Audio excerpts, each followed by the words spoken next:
Hi, this is Hart, and this is a video series on choosing the best trees. This is number 2 in the series. In the first one, we talked about, okay, why is it important that we choose the best trees? How do you choose the best trees? Uh, what are some of the benefits of trees? Like, absorbing carbon from the atmosphere, and we need to do that. Trees cool the air, trees clean the air, trees provide habitat for wildlife. And trees provide for cleaner water because they absorb the water in a rainfall and keep it from becoming runoff. So trees have many benefits. This this number 2 is like, okay, begin with the end in mind. Let's talk about a success story. Let's talk about one person who did a really good job of planting the right trees and bushes so as to attract wildlife. Now, this is a story about the home place of Doug Tallamy. Doug Tallamy is an insect scientist, an entomologist out of the University of Delaware, who's made a great contribution to our understanding of ecosystems.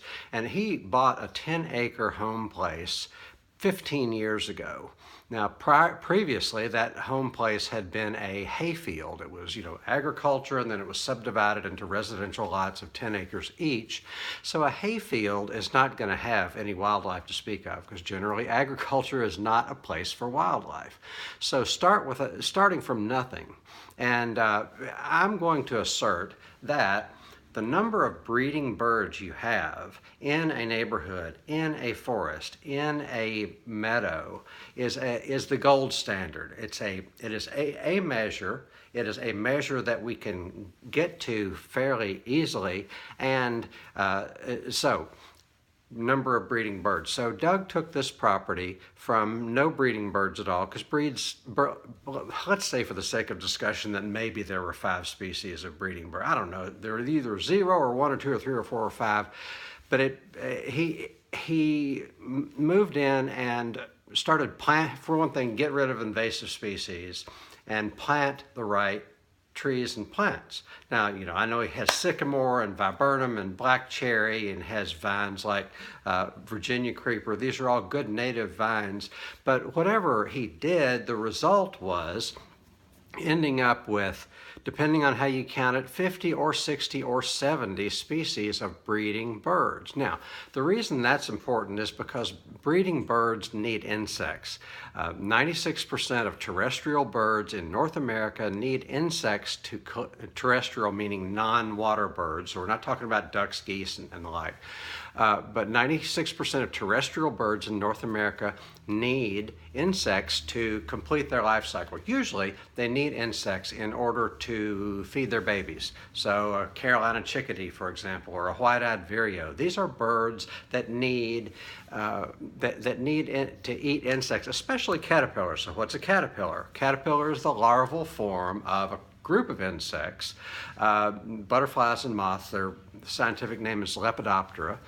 But butterflies and moths, caterpillar is the larval form of butterflies and moths. So caterpillar is an insect. It's a particular type of insect. So in over half the cases, birds need caterpillars in order to be able to feed their young.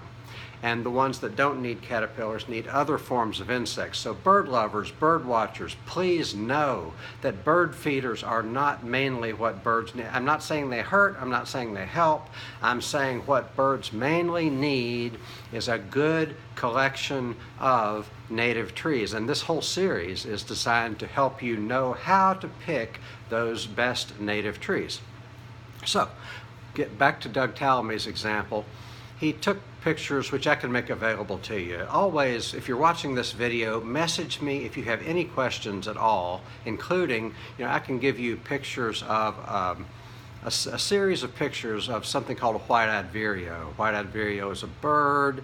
A series of pictures was taken, and this bird was feeding its young. It's a picture of the bird coming back to the nest. They're really cool pictures. You can find them on my websites, but let me know and I'll send you the link. But okay, so in one picture, a white-eyed vireo, I'm referring to my notes, white-eyed vireo is bringing back the caterpillar of a spicebush swallowtail to its nest, which depends on spicebush. And another picture, okay, here are the 5 or 6 different caterpillars. Tufted bird dropping moth, 8-spotted forester moth, chestnut schizura, drab prominent, and lunate zale. Now, each one of these has very specific and specialized needs as far as what it can eat, because caterpillars and all leaf-eating insects can only eat a small fraction of the leaves out there. 2%, 3% at most of the leaves out there is what most caterpillars can eat. So a spicebush swallowtail can eat spicebush and maybe 1 or 2 other things, but not just everything. A tufted bird dropping moth can eat black cherry, maybe 1 or 2 other things, but not just everything. An 8-spotted forester moth can also eat black cherry. A lunate zale can also eat black cherry. A drab prominent can eat sycamore. Chestnut schizura can eat viburnum dentatum. And this is just a small sample of the different caterpillars that are available in Doug Tallamy's home place.